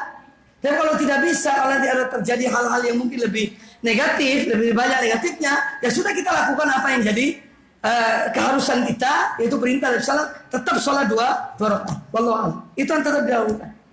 Ya. Jelas Pak ya? Jadi yang Bapak lakukan itu sholat 2 rakaat. Ya. Hanya masalahnya berkaitan dengan itu Ustaz ya. Kemudian setelah adzan ke iqamah. Nah, itu banyak sekali gigi. Terus kita ini tidak bisa apa-apa. Ya cari sholat di tempat lain, Pak. Di tempat kan masjid kan banyak. Alhamdulillah sekarang ini ada 2 masjid. Ya, cuma 2 saja gimana? Ya. Tambahin lagi. Ya kita berusaha, insya Allah, mudah-mudahan. Ya doakan. Wong tidak diminta diberikan, apalagi minta kan begitu. Ya di daerah kan cuma Insya Allah. daerah sana belum. Mudah-mudahan, insya Allah. Semoga Allah berikan kemudahan. Ya. Yang ingin punya masjid, semoga bisa mendapatkan masjid. Baik, yang lain silakan. Ada pertanyaan? Masalah sop di dalam sholat berjamaah. Ketika sop pertama penuh, kemudian kita yang menyusul di belakang, begitu masuk sudah ada yang di sebelah kanan 1 orang. Contohlah saya ikut di yang sebelah kanan karena untuk mengisi sop yang sudah di depan. Sementara ketika ada jemaah lain datang, dia di tengah. Jadi saya di ujung kanan, dia di tengah, semuanya ada. Nah, menyikapi hal seperti itu, hukumnya yang mana yang kita pakai? Sebetulnya dalam sholat berjamaah, ya, kalau sholat pertama sudah penuh, itu sholat kedua bukan dibuat dari sebelah kanan, dari tengah.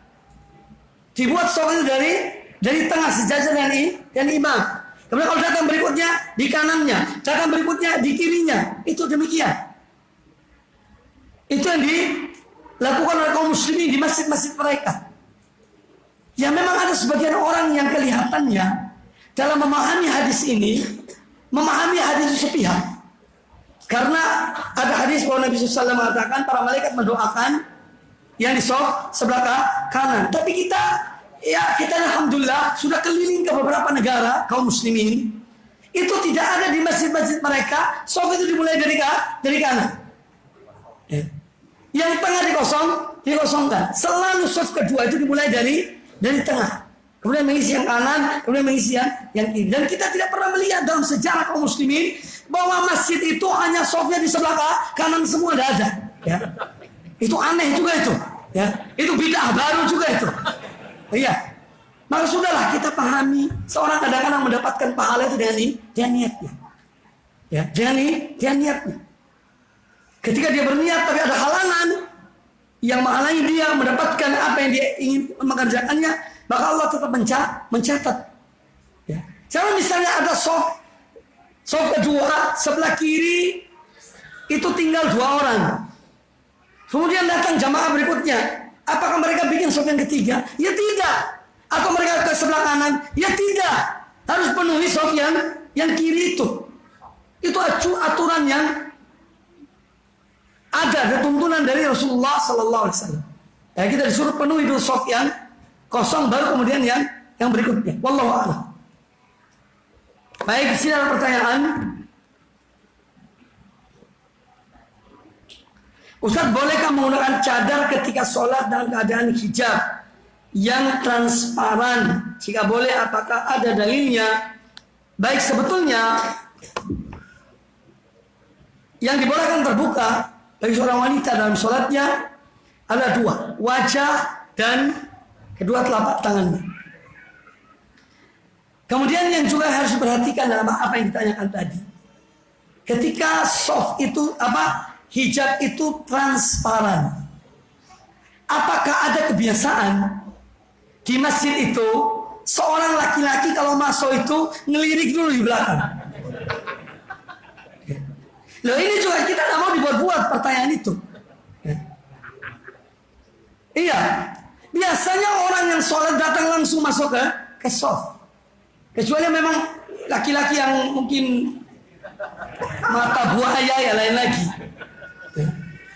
Jadi tetap pada prinsipnya ketika sholat bagi wanita itu ya adalah dengan terbuka wajahnya dan kedua telapak tangannya dibolehkan.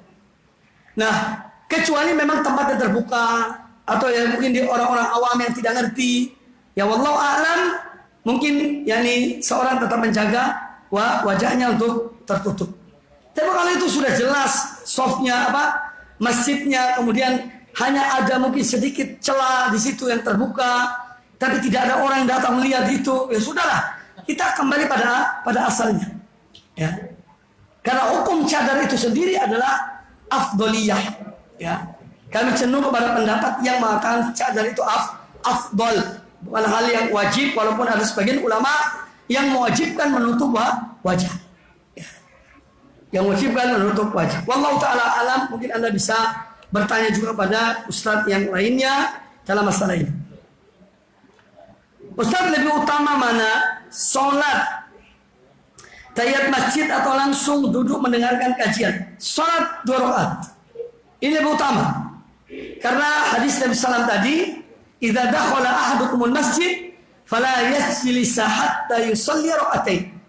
Apabila kalian masuk masjid, maka jangan dia duduk kecuali sholat 2 rakaat. Dan sholatnya pun ya dipercepat, artinya yang sewajarnya. Ya, sholat yang sewajarnya, tidak merusak rukun-rukun sholat. Sama halnya dengan ketika seorang masuk masjid di saat khotib sedang menyampaikan khutbah Jumat. Sholatlah 2 rakaat. Dan sholat yang cepat, kemudian mendengarkan khutbah. Ya, jadi demikian pula dalam hal kajian, tetap dianjurkan untuk sholat 2 rakaat, baru kemudian seorang mengerjakan mendengar ceramah, mendengarkan kajian. Wallahu a'lam. Ustaz, bolehkah kita mengikuti kajian taklim di masjid lain yang bukan dakwah salaf dengan tujuan untuk saling bersilaturahmi sesama umat dan mendapatkan pahala ikut mendoakan yang ada di majlis itu? Ya, ini masalah yang memang memerlukan kesabaran. Kalau dakwah ini hanya di masjid-masjid kita, artinya masjid lain sunnah, itu pun mungkin akan sulit menyebar. Walaupun memang sebetulnya yang lebih utama kita di masjid yang tidak ada macam-macamnya, tidak ada bidah-bidahnya. Tapi terkadang kita perlu juga menyampaikan dakwah ini kepada yang lainnya. Nah, di saat itu juga ada manfaat kita bersilaturahmi dan mereka, yang kita ucapkan salam untuk menunjukkan bahwa kita ini orang muslim yang tidak eksklusif, tidak menutup diri. Ya, karena Islam mereka untuk semua orang. Ya, bukan hanya untuk sekelompok orang tertentu. Dakwah ini untuk semua kelompok, semua golongan. Bahkan kepada orang kafir pun kita dakwah. Makanya umat ada 2 macam umat. Ada ummatul ijabah, ada ummatul dakwah. Dua-duanya harus didakwahi. Ini konsep asal dari dakwah itu. Apa sih ummatul ijabah dan apa itu umat dakwah? Ummatul ijabah itu umat yang sudah memeluk Islam. Ya. Mereka sudah menjawab panggilan Allah, beriman pada Allah dan Rasulnya, tapi ada penyimpangan-penyimpangannya. Mereka tetap didakwahi. Yang kedua adalah ummatul dakwah. Umat dakwah ini umat yang belum memeluk Islam. Mereka pun tetap didakwahi. La yahdiyallahu bika rajulan khairun laka min humrin na'am. Kata Nabi SAW, Allah memberikan petunjuk hidayah pada seorang dan perantaraanmu dan sebabmu itu lebih baik daripada harta yang paling mahal. Ya. Maka dakwah ini jangan jangan eksklusif, jangan terbatas, tidak. Ya. Dan kita tunjukkan akhlak kita yang baik kepada kaum muslimin, bersapa, bersilaturahmi, ucapan salam pada mereka. Ya, dengan demikian insya Allah mudah-mudahan mereka tertarik. Dan akhlak yang mulia, perkataan yang baik, tidak menyakitkan hati. Saya pernah ditanya, Ustaz, bagaimana kita mensikapi orang tua kita yang membenci kita, tidak mau kita yang mengikuti dakwah sunnah, dakwah tauhid. Saya katakan jawabannya adalah setelah kamu mengetahui dakwah ini, harus berubah total 180 derajat akhlakmu terhadap orang tua.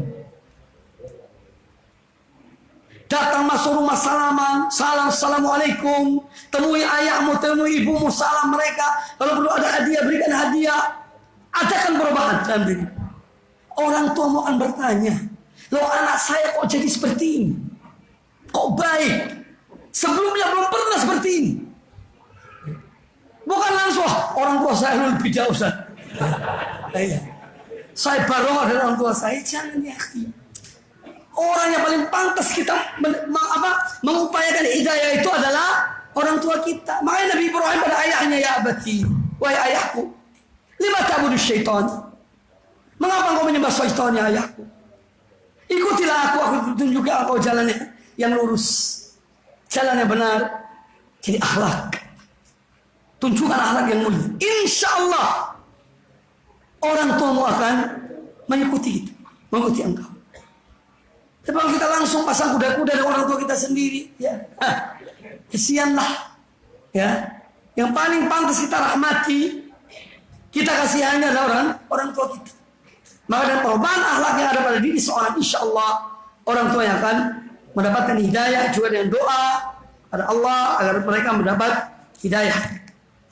Jadi kajian di masjid yang lain saya mengira itu hal yang baik-baik saja. Karena dalam rangka dakwah, termasuk khutbah Jumat. Karena khutbah Jumat itu dihadiri oleh banyak manusia. Dari semua golongan manusia ada. Ya. Maka itu khutbah Jumat bagian dari kesempatan menyampaikan dakwah tauhid, menyampaikan dakwah sunnah dan cara yang baik. Wallahu a'lam.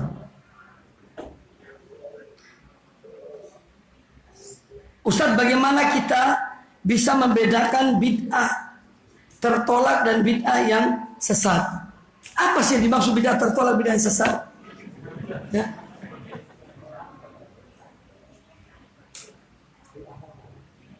Agama Allah ini sudah sempurna. Allah Ta'ala berfirman, Al-yawma akmaltu lakum dinakum wa atmamtu alaikum ni'mati wa raditu lakumul islam madinah. Pada hari ini telah aku sempurnakan bagi kalian agama kalian, kucukupkan bagi kalian nikmatku, dan aku telah ridha Islam sebagai agama kalian.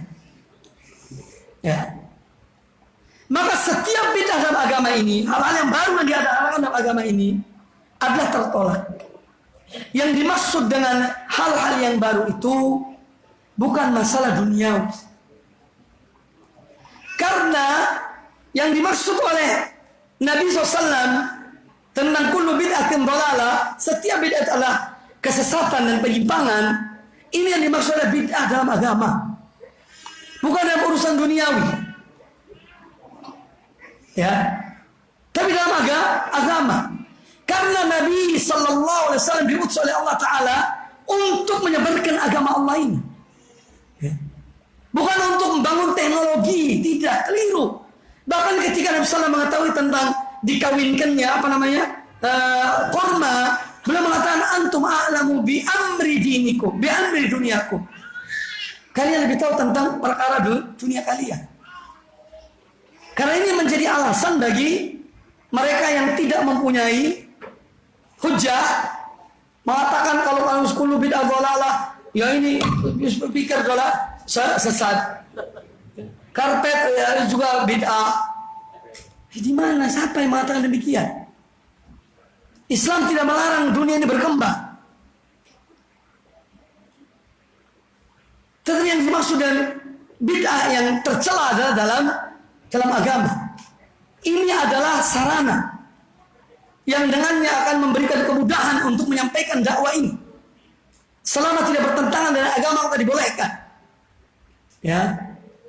Bahkan orang yang menemukan sesuatu yang baik dipakai oleh manusia dalam hal ilmu pengetahuan, jika dia orang beriman, dia mendapatkan pahala yang besar di sisi Allah Ta'ala. Thomas Alva Edison, seandainya dia orang mukmin, pahalanya luar biasa besarnya. Karena dia menemukan listrik. Tapi sayangnya dia bukan seorang muslim. Dan Allah tidak menerima amal seorang manusia yang tidak beriman pada Allah Subhanahu wa taala. Ini masalah akidah. Ya. Kita bukan orang liberal, bukan orang ya liberal itu, sekuler. Ya, yang mengatakan bahwa setiap yang berbuat baik akan mendapatkan balasan. Tidak. Selama dia beriman, dia akan mendapatkan balasan si Allah di akhirat kelak. Kalau dia tidak beriman, maka dia diberikan di dunia. Ya, diberikan di dunia. Di akhirat tidak. Ya. Jadi setiap bid'ah dalam agama yang diadakan yang baru tidak diterima oleh Allah Ta'ala. Man amila amalan laysa alaihi amruna fa radd. Ada imam sebelum sholat baca qul a'udzu birabbin nas. Kita tanya mana dasarnya, mana dalilnya? Onda ini kan artinya qul a'udzu birabbin nas, itu aku berlindung pada Allah dari godaan ini syaitan, ya, dan rabbun nas dan seterusnya. Baca a'udzu billahi minasyaitonir. Apa ada dasarnya atau tidak? Loh, baca ta'awudz itu baik. Aku berlindung pada Allah dari godaan syaitan. Baik apa tidak? Baik. Tapi semua itu ada tempatnya. Seandainya itu baik, tidak mungkin Nabi SAW tidak melakukannya. Ya. Dan tidak mungkin tidak didengar oleh para sahabat. Bahwa Nabi SAW sebelum sholat misalnya, a'udzubillahi minasyaitonirrajim, qul a'udzu birabbin nas, malikin nas. Tak mungkin Rasulullah para sahabat tidak mendengarkannya. Kau sholat 5 waktu kok. Nah, ketika Nabi SAW tidak melakukannya, dan itu bacaan dibaca pada pagi hari dan petang hari, maka tempatkan qul a'udzu birabbin nas, qul a'udzu birabbil falaq, qul huwallahu ahad di tempatnya. Itu menjadi zikir pagi petang. Jangan diambil, ditaruh sebelum sholat. Itu namanya tidak sesuai dengan tempatnya. Kenapa orang yang demikian kok dalam sujudnya tidak membaca qul a'udzu birabbin nas? Padahal itu doa. Karena tidak ada tuntunannya. Kenapa orang yang mengatakan bahwa Rasulullah yakni boleh menambah sayyiduna, kok dalam azan tidak ada satu masjid pun di dunia ini yang mau asyhadu anna sayyidana Muhammadar Rasulullah? Tak ada. Ya. Padahal itu di luar sholat. Loh, kenapa tidak ditambah? Kok ditambahi dalam sholat? Karena aneh kan? Ya. Karena aneh. Ketika syahadat tidak ditambahi, ketika sholat ditambah sayyidina. Kenapa Anda tidak menambah dua-duanya? Kok kan baik-baik saja? Maka dari itu, agama ini tuntunan. Agama ini contoh. Contoh dari Allah dan Rasulnya, dari Rasulullah SAW. Maka apa yang dilakukan oleh beliau, kita ikuti. Ittiba. Apa yang tidak dilakukan, kita tinggalkan. Itu masalahnya. Ya. Jadi kalau ukuran ini baik atau tidak baik itu bukan ukuran akal kita, perasaan kita, tidak. Ukurannya ada dalil. Ya. Tempatkan sesuatu pada tempatnya. Ya. Kita yang memberikan manfaat baik pada dakwah pada manusia, kalau dimanfaatkan sebaik-baiknya, dia akan menjadi suatu nikmat dari Allah Ta'ala yang patut kita syukur. Wallahu a'lam.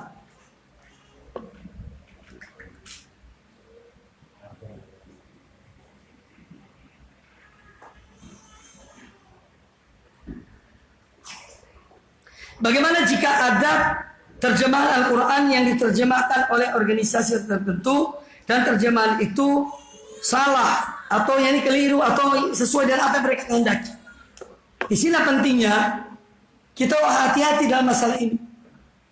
Karena memang dalam memahami sifat-sifat Allah, terutama dalam sifat-sifat Allah, itu kelompok-kelompok dalam Islam ini banyak. Ya. Sehingga kadang-kadang terjemahan Al-Quran itu sesuai dengan keyakinan mereka. Ya. Tapi sebagai seorang yang berpegang pada akidah salaf, manhaj salaf dalam hal masalah sifat-sifat Allah, ya walaupun dia membaca memang keliru terjemahannya, ya dia tidak meyakini yang keliru itu. Tetap dia meyakini yang sesuai dengan apa yang telah dipelajarinya. Ya. Dan alhamdulillah sekarang ini sudah banyak Quran terjemahan sesuai dengan ya Ahlussunnah wal Jamaah dalam asma, nama-nama dan sifat-sifat Allah Subhanahu wa taala. Banyak. Ya. Sudah ada perbaikan. Wallahu a'lam. Baik, saya kira cukup ya. Jangan karena kapalnya delay, pengajian juga delay. Baik, semoga apa yang disampaikan bermanfaat bagi kita semuanya. Semoga Allah senantiasa memelihara dan menjaga kita di atas iman dan Islam sampai akhir dari kehidupan kita. Aku qouli hadza wa jazakumullah khairan. Kelihatannya baru masjid ini dibangun sudah penuh sesak. Ya. Rupanya perlu pengembangan berikutnya. Insyaallah taala. Ya. Subhanakallah wa bihamdika asyhadu an la ilaha illa anta astaghfiruka wa atubu ilaik. Wa sallallahu wa sallam wa baraka ala nabiyyina wa ala alihi wa sahbihi ajma'in. Assalamualaikum warahmatullahi wabarakatuh.